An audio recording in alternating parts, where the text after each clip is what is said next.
உங்க எல்லாத்துக்குமே தெரிஞ்சிருக்கும் வியாழக்கிழமை ரிலீஸ் ஆக வேண்டிய கருப்பு படம் வந்துட்டு வியாழக்கிழமை ரிலீஸ் ஆகல, வெள்ளிக்கிழமை தான் ரிலீஸ் ஆச்சு. அதுக்கான காரணம் வந்துட்டு ப்ரொடியூசர் வந்துட்டு கடன் வாங்கி வச்சிருக்காரு. ஸோ அதுக்கான கேஸ் போட்டு படத்தை வந்துட்டு ரிலீஸ் பண்ண விடாம பண்ணிட்டாங்க. ஸோ அன்னைக்கு வியாழக்கிழமை சாயந்தரம் வந்துட்டு அடுத்து என்னடா பண்றதுன்னு யோசிக்கும் போது அதிரடி படத்தை வந்துட்டு நான் போய் பார்த்திருந்தேன். ஸோ ஆல்ரெடி நம்ம லிஸ்ட்ல இருந்தது தான், எப்படி பார்த்தாலும் இந்த படத்தை நான் பார்த்திருப்பேன்.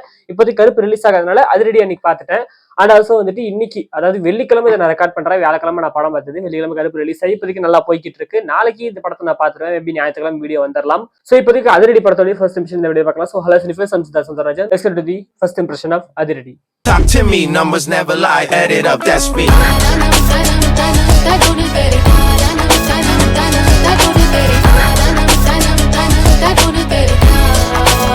படத்தோட பிளாட் என்ன அப்படின்னா, ஒரு இன்சிடென்ட் வந்துட்டு காட்டுறாங்க. அதாவது ஒரு கிரௌட்ல நடந்த ஒரு ஆக்சிடென்ட், ஒரு அசம்பாவிதம் அப்படின்னு சொல்லலாம்.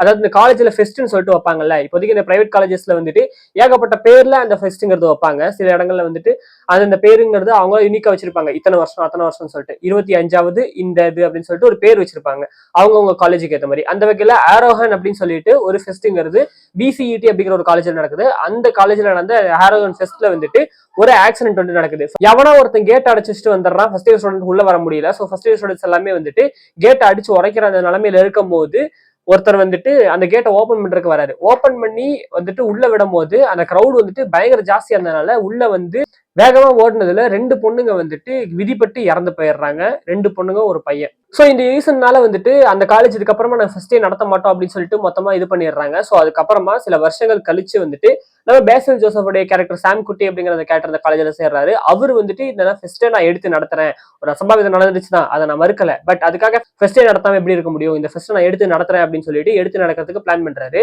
அண்ட் அதுக்கப்புறமா அந்த ஃபெஸ்ட்டை அவர் எடுத்து நடத்தினாரா இல்லையா, அதுக்குள்ள என்னென்ன பிரச்சனைகள் வந்துச்சு, எக்ஸ்ட்ரா என்ன நடந்துச்சு, அண்ட் டொவினோ தாமஸோட கேரக்டர் எப்படி அந்த கதைக்குள்ள வந்துச்சு அப்படிங்கறத மீதி கதை. படத்தோடைய பிளாட் இந்த ஃபர்ஸ்ட் கோர் வந்துட்டு பேசில் ஜோசஃபோடைய அந்த கேரக்டர் தான், ப்ரொட்டாகனிஸ்டோடைய அந்த கேரக்டர் தான் கோரா வச்சிருக்காங்க. அதாவது வந்துட்டு பாக்குறதுக்கு ரொம்ப காமெடியா வந்துட்டு ஒண்ணுமே ஒண்ணும் தெரியாத ஒரு வெள்ளந்தியாவோ இல்ல ஒரு இன்னசென்டாவோ இல்ல ஒரு முட்டாளாவோ தெரியுற ஒரு கேரக்டர் கூட அவருக்குள்ள ஒரு நோக்கம் இருக்கும், ஒரு லட்சியம் இருக்கும், என்ன வேணா இருக்கும். அவரு அதை வந்துட்டு எப்படி அச்சீவ் பண்றாரு அப்படிங்கறத அந்த கதையா கொண்டு போயிருக்காங்க. மொத்த படத்துலயுமே அந்த பேசில் ஜோசஃபோடைய கேரக்டர் ரிவனா தான் கொண்டு போயிருக்காங்க. ஃபெஸ்ட் அது இதுன்னு சொல்லிட்டு மற்ற விஷயங்கள் காமிச்சாலும் மற்ற கேரக்டர்ஸ் இருந்தாலும் மொத்த படத்தையுமே பேசில் ஜோசஃபோட இந்த கேரக்டர் தான் வந்துட்டு தாங்குது. அவரோட கேரக்டர் தான் த்ரூ அவுட்டா இருக்கு. மற்றவங்களால முட்டாளா பார்க்கப்படுறதுனாலே வந்துட்டு ஒரு பொறுப்பெடுத்து நடத்தணும் அப்படிங்கும்போது, இந்த ஃபெஸ்ட்டை நான் எடுத்து நடத்துறேன் அப்படிங்கும்போது மற்றவங்க அவர் அண்டர்ஸ்டிமேட் தான் பண்றாங்க, கலாய்க்கிறாங்க, திட்டவும் செய்யறாங்க. அதையும் மீறி அவர் வந்து எப்படி பண்றாரு அப்படிங்கறத அந்த கதையிலேயே சொல்லிருக்காங்க. ஒரு இடத்துல ஒரு அப்பாவே சொல்லுவாரு, இந்த காலேஜ்ல ஒரு பஸ் நிக்குது, பழைய பஸ், இந்த காலேஜோட பழைய பஸ், அந்த பஸ் எப்படி சும்மா நிக்குதோ அதே மாதிரி இவனும் சும்மா தான், இன்ஜின் இல்லாத ஒரு வண்டி மாதிரி அப்படின்னு சொல்லிட்டு. சோ அந்த மாதிரிலாம் கலாய்ச்சும் கூட, அந்த மாதிரிலாம் வந்துட்டு பேசியும் கூட தன்னைத்தானே எப்படி இது பண்ணிக்கிறாரு அப்படிங்கறத அந்த கேரக்டர் தான் இந்த படத்தோட கோரா வச்சிருக்காங்க. இது ப்ரொட்டாகனிஸ்ட் கோர். பட் அது இல்லாம ஒரு சில கோருமே இருக்கு. ஒரு அசம்பாவிதம் நடந்துச்சு அப்படிங்கிறதுக்காக வந்துட்டு அங்கிருந்து கடந்து போகாம அதே இடத்துல நின்றுட்டு நான் அதை திரும்பி பண்ண மாட்டேன் அப்படின்னு சொல்லிட்டு சொல்றது, அதை வந்துட்டு தப்பு அப்படிங்கிற மாதிரி பேசியிருக்காங்க. தப்புங்கிறத விட அது மூவ் ஆன் பண்ணணும் அப்படிங்கிற அட்வைஸ் வந்துட்டு சொல்லியிருக்காங்க. அது இன்னொரு கோர். அதுக்கப்புறம் டொவினோ தாமஸோட கேரக்டர்ல ஒரு கோர் இருக்கு, அது நான் ஸ்பாயில் பண்ண விடல, அது படம் பார்த்து தெரிஞ்சுக்கோங்க. படத்தோட மெயின் 3 பேசில் ஜோசப், டொவினோ தாமஸ் அண்ட் வினித் ஸ்ரீனிவாசன். 3 பேர்த்தோட கேரக்டருமே சூப்பரா பண்ணியிருந்தாங்க.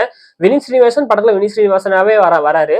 அவர் வந்துட்டு அவருடைய இந்த கேரக்டருங்கிறது பெருசா ட்ரைட்ஸ் இந்த மாதிரிலாம் கிடையாது. அவர் அவராவே இருக்கிறதுனால பெருசா அவருக்கு பேக் ஸ்டோரியுமே கொடுக்க தேவை கிடையாது. சோ புதுசா ஒரு கேரக்டர்ங்கிற மாதிரி கிடையாதுங்கிறதுனால படத்தோடைய இந்த லாஸ்ட்ல வந்துட்டு ஒரு சில அட்வைசஸ் அது மட்டும் அழகா பண்ணியிருந்தாரு. அவரோட கேரக்டர் அவ்வளவுதான் இது பண்ணியிருந்தாங்க. மற்றபடி கேரக்டருக்கு பெருசா டெப்த் இல்லை அப்படின்னாலுமே ஆக்டிங்ல சூப்பரா வந்துட்டு பண்ணியிருந்தாரு. அண்ட் பேசில் ஜோசஃபோட கேரக்டர் ஆல்ரெடி நான் சொன்ன மாதிரி வந்துட்டு இந்த டிரான்சிஷன் இதுங்கிறது இருக்கு. அண்ட் ஆல்சோ வந்துட்டு ஃபர்ஸ்ட்ல இருந்தே வந்துட்டு ஒரு மொக்கையான ஒரு ஆளுங்கிற மாதிரி தான் காமிச்சிட்டு இருப்பாங்க. செகண்ட் ஹாஃப்ல தான் அவரோட பவர்ஃபுல்லான இந்த விஷயமே வெளிவர மாதிரி காமிச்சிருப்பாங்க. பயங்கரமான இந்த அண்டர்டாக் டு தி ஒன் அப்படிங்கிற அந்த ஒரு இடத்துக்கு கொண்டு போயிருப்பாங்க. டொவினோ தாமஸோட கேரக்டர் வந்துட்டு எப்படின்னா, நான் வந்துட்டு பாஸ்ட்ல ஒரு மோசமானவன், எந்த பிரச்சனையும் வேணும்னு சொல்லிட்டு இப்போ ஒதுங்கி இருக்கேன், ஆனா இப்ப நான் வம்புக்கு இருக்கீங்க அப்படின்னா நான் பயங்கரமா சம்பவம் செய்வேன் அப்படிங்கிற ஒரு கேரக்டர் தான் காமிச்சிருக்காங்க. அதுக்கேற்ற மாதிரி வந்துட்டு வம்புக்கு எடுத்ததுக்கு அப்புறமா இப்ப பர்றான்னு சொல்லிட்டு வந்து அடி பொழக்கிறாரு. அவரோட கேரக்டர் வந்துட்டு அந்த ட்ரைட்ஸ் ரொம்ப பக்காவா இருந்துச்சு. அவரோட கேரக்டர் வழியா ஒரு அட்வைஸுங்கிறத கொடுத்துருக்காங்க, அது நல்லா இருந்துச்சு. அண்ட் கிளைமேக்ஸ்ல வந்துட்டு வினித் ஸ்ரீனிவாசன் செஞ்ச ஒரு விஷயம் அவரை வந்துட்டு திருத்துற மாதிரி, திருத்துறதுங்கிறத விட நான் வந்துட்டு ஒழுங்கா நான் வந்துட்டு ஓரமா போகணும்னு தான் நினைச்சேன், நீங்க தான் முடிச்சு இழுத்தீங்க, திரும்பி நான் ஓரமாவே போயிடுறேன் இவருக்காகன்னு சொல்லிட்டு இது பண்ணியிருந்தாங்க. அது நல்லா இருந்துச்சு. அந்த கேரக்டருடைய அந்த விஷயம் வந்துட்டு நல்லா இருந்துச்சு. படத்துடைய ஸ்கிரீன் பிளே அண்ட் ஸ்டேஜிங் வந்துட்டு பயங்கரமா இருந்துச்சு.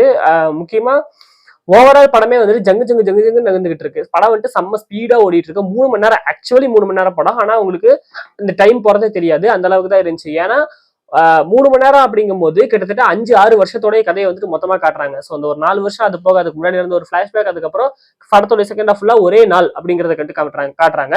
இந்த ஃபர்ஸ்ட் ஹாஃப்ங்கிறது இதுக்கு ஃபுல்லுமே டைம் எடுத்துக்கிறாங்க. அந்த ஒரு கேரக்டர் என்னென்ன மாதிரி வந்துட்டு விஷயங்கள்லாம் செய்து ஒரு வருஷமும் என்னென்னலாம் செய்யறாங்க அப்படிங்கிற மாதிரி இந்த ஃபர்ஸ்ட் வருஷத்துல இருந்து இந்த ஆரோகன் ஃபர்ஸ்ட் எடுத்து நடத்தணும்னு சொல்லிட்டு பேசி முடிவு பண்ணிடுறாரு. இந்த 4 வருஷமுமே வந்துட்டு அதுக்கான போராட்டத்தை வந்துட்டு இந்த ஃபர்ஸ்ட் ஹாஃப் ஃபுல்லுமே பண்ணிட்டு இருக்காரு. அது போக ரியா ஷிபியோட கேரக்டர் நான் சொன்ன மாதிரி அவங்க வந்துட்டு ஹீரோயின் அப்ளை பண்ணிருக்காங்க. ஹீரோயினுங்கிறத விட ஒரு சப்போர்ட்டிங் ரோல் தான். எனக்கு மலையாள சினிமாவில் பிடிச்ச ஒரு விஷயமே வந்துட்டு ஹீரோயின் ரோல் வந்துட்டு பெருசா இம்பார்ட்டன்ஸ் இல்ல அப்படிங்கிற பட்சத்துல அவங்க சப்போர்ட்டிங் ரோல் ஆக்கிடுவாங்க. அவங்க வந்துட்டு பெருசா கதைக்குள்ள இருந்தால் மட்டுமே அவங்க ஹீரோயினா இருப்பாங்க. உதாரணத்துக்கு குருவாயூர் ரம்பல் மாதிரி அந்த படத்துல வந்துட்டு பிருத்விராஜோடைய ஒய்ஃப் கேரக்டர் வந்துட்டு அவங்களும் ஒரு முக்கியமான கேரக்டர் கதையில. அண்ட் ஆல்சோ அனசராஜன் வந்துட்டு பேசல் ஜோசப் கூடிய அந்த லவர் கேரக்டர் அவங்களுமே முக்கியமான கேரக்டர். ஸோ அதனால அவங்க 2 பேருமே ஹீரோயின்ஸா தெரிவாங்க. பட் இந்த படத்துல வந்துட்டு பெருசா ஹீரோயினுக்குன்னு பெருசா ஸ்கோப் இல்லைங்கும் போது அவங்க ஒரு சப்போர்ட்டிங் ரோலாவே ஆயிடுறாங்க. படத்துல அவங்க 2 பேரும் சேரணும்னு கூட அவசியம் இல்லைங்கிற மாதிரி ஆயிடுது. அந்த மாதிரி தான் எடுத்திருக்காங்க. அது ரொம்ப நல்லா இருந்துச்சு. ரியா ஷிபோட கேரக்டர் வந்துட்டு அவங்கள வந்துட்டு வேஸ்ட் பண்ண மாதிரி எனக்கு ஃபீல் ஆகல. ஒரு சப்போர்ட்டிங் ரோல் மாதிரி தான் வராங்க. அவங்களுக்குன்னு ஒரு லைஃப் அதை நோக்கி அவங்க போய்கிட்டு இருக்காங்க. அதுக்கு நடுவுல பேசல் ஜோசப் அவங்களுக்கும் நடக்கிற ஒரு விஷயம் அப்படிங்கிற மாதிரி காமிச்சிருக்காங்க. எண்ட்ல கூட அவங்க லவ் பண்ணி சேர்ந்து அப்படியே பயங்கரமாயிட்டாங்க அந்த மாதிரிலாம் காட்டல. கிளைமேக்ஸ்ல ஒரு சின்ன விஷயத்த மட்டும் சொல்லி முடிச்சிட்டாங்க அவங்க கேரக்டரை. அழகா இருந்துச்சு. அண்ட் அவங்க கேரக்டர் நிறைய இடத்துல பேசல் ஜோசப் வந்துட்டு மெருகேத்துறதுக்கு நிறைய ஹெல்ப் பண்ற மாதிரி தெரியுது. அதுல பேசல் ஜோசப் இந்த ஃப்ரெண்ட்ஸ் சொல்லிட்டு ஒரு மிகப்பெரிய கேங் இருக்கும். அந்த கேங்ல இருக்கிற ஒரு கேரக்டருமே அந்தந்த சீன்ல அழகழகா அவங்களோட விஷயங்கள்லாம் பண்ணிட்டு போயிட்டாங்க. அதனால ஒரு கேமியோவுமே இருக்க படத்துல. யார் அந்த கேமியோ அப்படிங்கறத நான் சொல்லல. ரொம்ப பெரிய ஆள்லாம் கிடையாது. ஜஸ்ட் ஒரு ஹிண்ட் மட்டும் கொடுக்குறேன். வாழ 2 அவ்வளவுதான் நான் சொல்றேன் இந்த ஹிண்ட். ஸோ அந்த கேமியோ உண்மையிலே என்ஜாய் பண்ற மாதிரி இருந்துச்சு. அந்த கேமியோ விட்டு சும்மா வேஸ்ட் பண்ற மாதிரியுமே இல்லாம அது ஒரு விஷயத்த கொண்டு வர மாதிரி கதைக்குள்ள ஒரு ட்விஸ்ட்ங்கிறத கொண்டு வரும்போது அதுக்கு ஒரு விஷயத்த கொண்டு வர மாதிரி வந்துட்டு காமிச்சிருந்தாங்க. நல்லா இருந்துச்சு. ஓவராலா ஒரு தரமான படம், பயங்கரமா இருக்கு. கண்டிப்பா தியேட்டர்ல போய் செக் பண்ணி பாருங்க. பட் எனக்கு இன்னொரு விஷயங்கிறது இந்த படத்துல இருக்குது. அது என்ன மேட்டர் அப்படின்னா இந்த படத்தோடைய ஃபர்ஸ்ட் ப்ரோமோ விட்டுருந்தாங்க. அந்த ப்ரோமோல ஒரு விஷயத்த காமிச்சிருந்தாங்க. அதுக்கப்புறம் படத்துல இருந்து எந்த அப்டேட்டுமே கடைசி வரை வரவே இல்லை. அப்புறமா ரியா ஷிபியோட அனௌன்ஸ்மெண்ட் வந்துச்சு அவங்க இந்த படத்துல இருக்காங்கன்னு சொல்லிட்டு கேரக்டர் ரிவீல் பண்ணியிருந்தாங்க. யார் என்னென்ன பேர்ல நடிக்கிறாங்க கேரக்டர் நேம்ஸ் எல்லாம் ரிவீல் பண்ணியிருந்தாங்க. 2 சாங் வந்துச்சு. ட்ரெய்லரே படத்தோட 2 நாளுக்கு முன்னாடி தான் வந்துச்சு. படம் வந்துருச்சு. பட் எனக்கு என்னன்னா அந்த ஃபர்ஸ்ட் ரிலீஸ் பண்ண அந்த டீசர்ல அந்த ப்ரோமோல இருந்த விஷயங்கிறது இந்த படத்துல சுத்தமா மாத்திட்டாங்க அப்படின்னு தான் சொல்லுவேன். அந்த ப்ரோமோல எப்படி இருக்குன்னா literally Basil Joseph character Tovino Thomas character வந்து பெரிய கேங்ஸ்டர்ஸ் மாதிரியும் வினித் ஸ்ரீனிவாசன் இவங்க 2 பேர்னாலே பாதிக்கப்பட்டு இப்போதைக்கு பழிவாங்கறதுக்காக திரும்பி கிளம்பி இருக்கிற மாதிரி தான் இருக்கும்.